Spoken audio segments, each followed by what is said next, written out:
The most important question I ever got was, what is your legacy?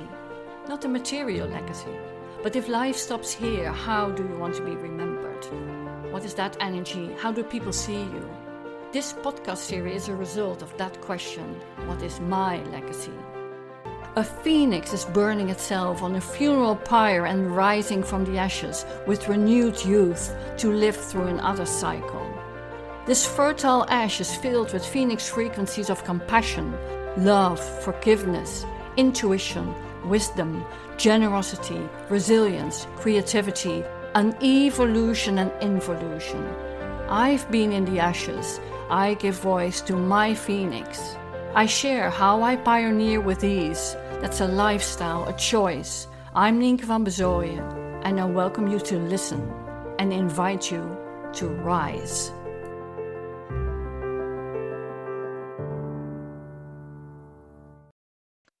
Welcome to the Phoenix Frequencies. Courage to move from the past, trust to be with the present, and rise to create a new future. These lines, the foundation of these Phoenix Frequency podcasts, these lines couldn't be more accurate for me over the last week. The day I record this episode, it's Pentecost in Christianity. The Holy Spirit lifted the apostles' fear. With the purifying flames and the uplifting wind, they were encouraged to go into the world and spread the good news. In the early days, this was explained to the ancient world as the phoenix rising and being immortal. It was used to give Pentecost a meaning that could be understood and to anchor it in society at that time. Pentecost and the phoenix both represent breaking free from earthly limitations and fulfilling a higher purpose and perspective of the future. The end of an old era, at the sudden, miraculous beginning of a new cycle, a new life, another frequency to embody. My perspective on this is to make this new start to a verb, phoenixing. A verb is an active action by language from within, following through from within, inner wisdom to act upon. Fire and air or wind, in many cultures they share a similar symbolism. Fire, for example, the core symbolism of transformation, will, spirit, and consciousness. In polarity therapy by Randall Stone, fire is a rajasic, active principle, the element of vision and perception associated with the eyes and the triangle energy pattern. It governs the solar plexus chakra and it represents the directed will, desire, and drive to manifest. And from Greek elements, fire is the logos, the underlying rational principle of change itself. For humans, expressed as will, transformation, clarity of vision, the burning heart's desire to become what's meant to be. When you say ignite in English, you are speaking a word both ancestors the same as Anji, the Vedic god of fire. The flame runs very deep in the Indo-European language and consciousness. And air is cold and mental without the warmth of the heart, life's energy. Breathing life into something, like we applaud the first independent breath of a newborn baby. In native traditions, wind is the voice of the ancestors and spirit, the invisible messenger between worlds, communication. So you can sense it, whether someone speaks from their heart or only their mind. Like I said in my TED Talk, fire without wind dies, and wind without fire is cold. Intellect without will has no warmth of direction.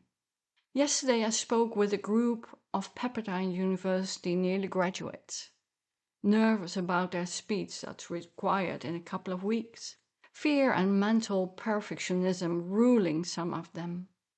I taught them the opposite of fear isn't courage to make it happen.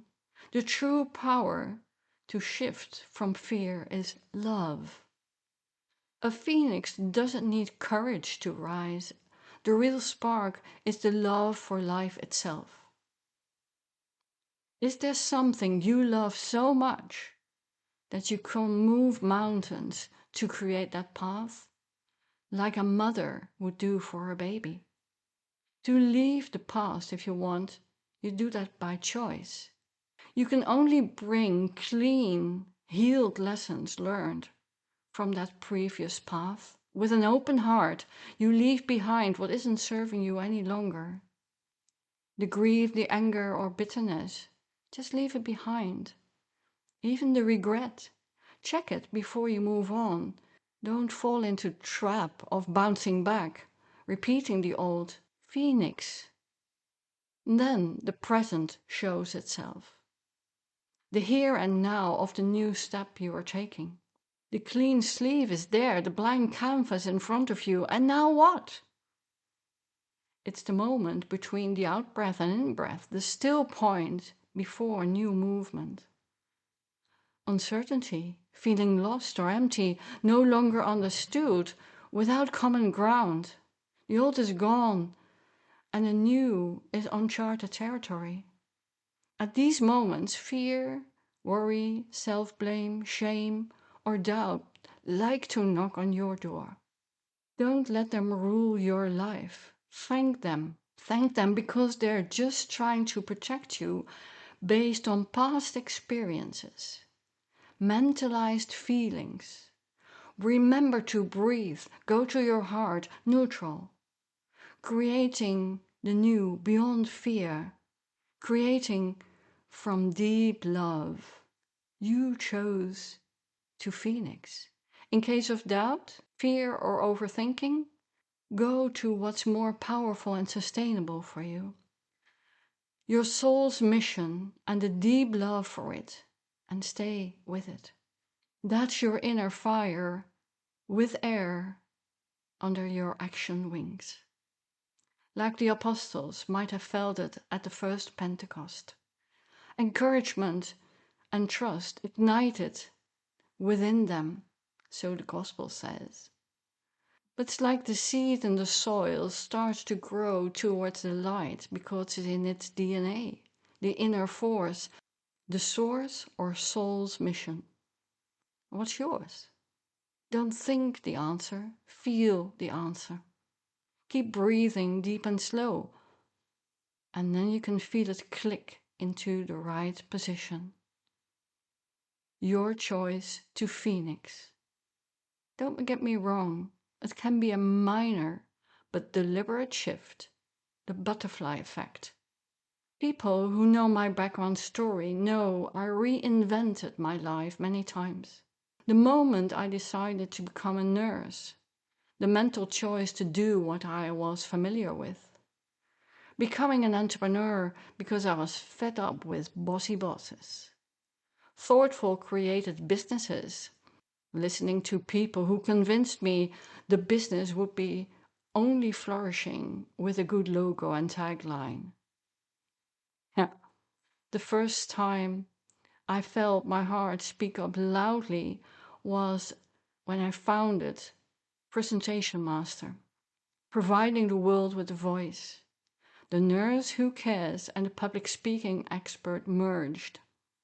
Writing, training, coaching, mentoring, co-creating, collaborating came alive. I felt alive on the outside. At home, I felt drained. My inner flame grew smaller and smaller as I multitasked as a caregiver and entrepreneur, blurring my vocation to protect others from falling, until I fell and faced the real ashes. No love for life force left, it seemed. But when I woke up in ICU, I knew there was only one way left. Phoenixing. 5 years since I made that choice. If life were given back to me, against all odds, I better make something good out of it. How? I didn't have a clue. I tried to breathe life into old stuff. and never came alive again.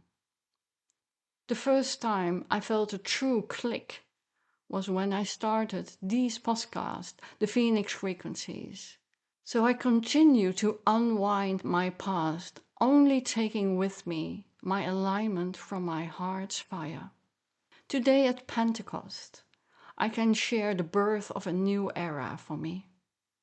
I closed the company presentation master, leaving all that needs to be taken along with Marlou. It's in safe hands there. And in a couple of weeks, I have my graduate certifications as a registered experience-based professional in the Netherlands. Field intelligence called me to rise, and life has prepared me all along. This week, I made it official. Phoenix Mastery Ltd is founded and registered. Doesn't feel new or unfamiliar. It's me. The support of mastering your capacity to step into the courage to leave the past. Be with a trust in the present so you can create a future that's aligned with what's meant to be. That's what I'm stepping into and support in business and personal life, to support this Phoenix transformation for humanity from within. With the Phoenix frequencies such as love, intuition, wisdom, generosity, resilience, compassion, forgiveness, and creativity, an evolution and involution. I invite you to transform your courage. I invite you to step into your Phoenix mastery in action, the love to rise and live your legacy from within.